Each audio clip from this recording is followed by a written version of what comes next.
Assalamualaikum warahmatullahi wabarakatuh. Halo semuanya, perkenalkan nama saya Samira Ara Adila dengan NIM F123125150 dari Program Studi Pendidikan Sejarah kelas A2.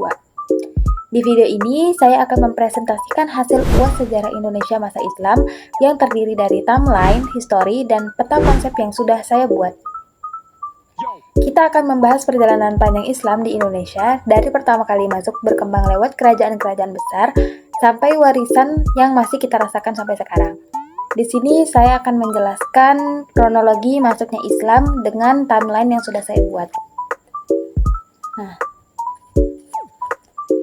Islam pertama kali masuk ke Indonesia diperkirakan sekitar abad ke-7 hingga ke abad 13 Masehi. Oke, kita mulai dari timeline dulu.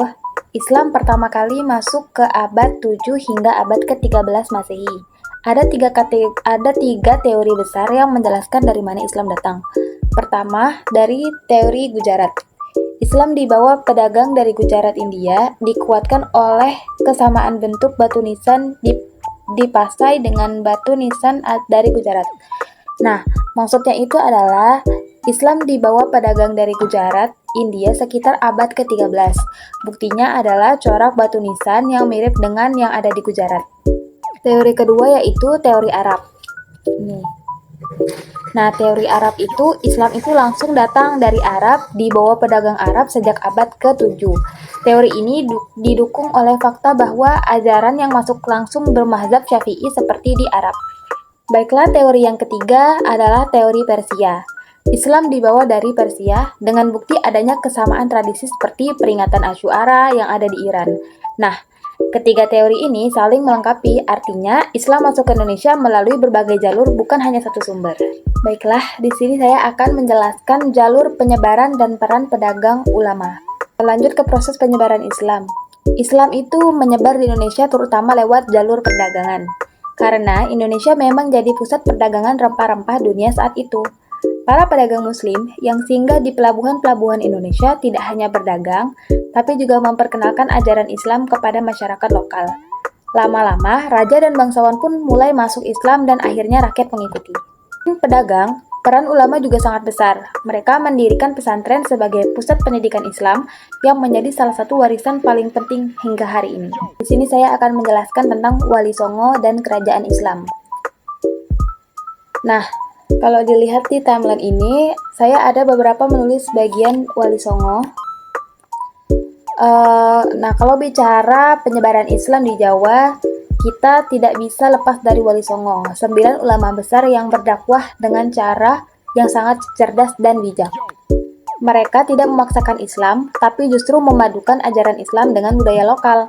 Contohnya, Sunan Kalijaga yang menggunakan wayang dan gamelan sebagai media dakwah.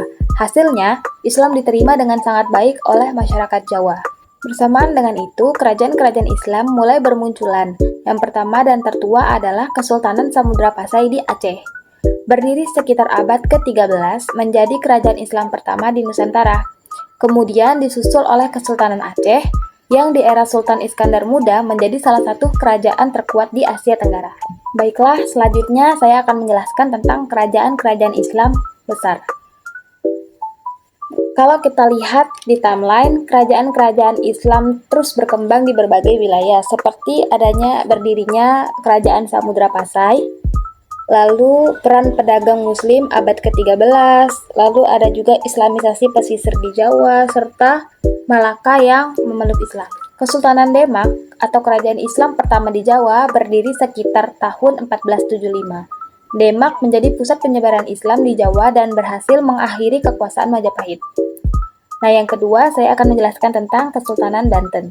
Kesultanan Banten itu lumayan berkembang pesat sebagai pusat perdagangan di ujung barat Jawa, punya peran besar dalam melawan VOC.